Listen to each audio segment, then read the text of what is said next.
So the last thing that von Karman calculated with his momentum integral analysis was the friction coefficient.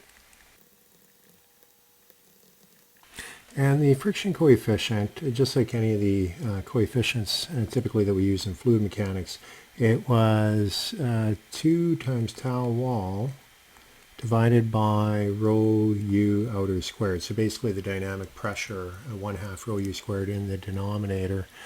And what he did is he substituted the value for the wall's shear stress that he got from the control volume analysis.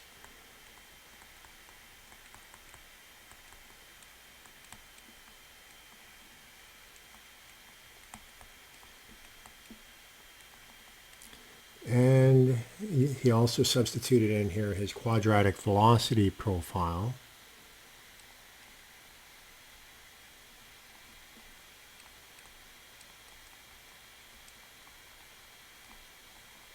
And in doing that, he came up with this for the friction coefficient.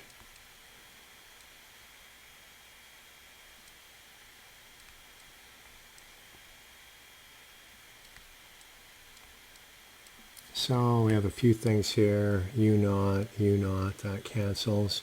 We have a mu over a rho, and that is our kinematic viscosity. And then finally what we have is we have delta, and delta is the boundary layer thickness. So what he then did is he took the boundary layer thickness that he just calculated, that we looked at in the previous section. So let's introduce that and see what we get for the skin friction coefficient.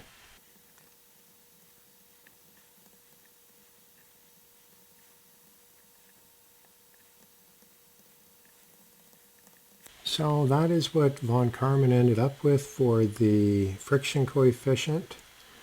So you can see he was able to get pretty far using momentum integral analysis, a very simple tool that we have learned in this course. The only approximation that he had to make in going through this analysis was the velocity profile itself, and for that he assumed it to be a quadratic function. And that was really the only place where there was an approximation made, and we'll see that that was a bit of an off approximation, but it wasn't too far off. But it enabled him then to get the delta, so the growth of the boundary layer thickness, as well as the friction coefficient, two very important engineering parameters. So what we'll be doing in the next segment, or next lecture I should say, is we'll be looking at the technique that Prandtl came up with. And actually it was his graduate student Blasius who came up with a differential equation. He took Navier-Stokes and made some approximations, the boundary layer approximations, and ended up with the set of equations that he integrated by hand and got his PhD for that. But it gave him a relationship for this as well as this, and what we'll do is we'll compare that to the results that von Karman was able to obtain. So that is the Karman integral method. What we'll do in the last segment in this lecture is just look at the two definitions, one being momentum thickness and another one is displacement thickness, which are quite often used to characterize the shape and provide a parameter for shear layers in general, but specifically for wall-bounded shear flows or boundary layers like we're looking at in this lecture here. So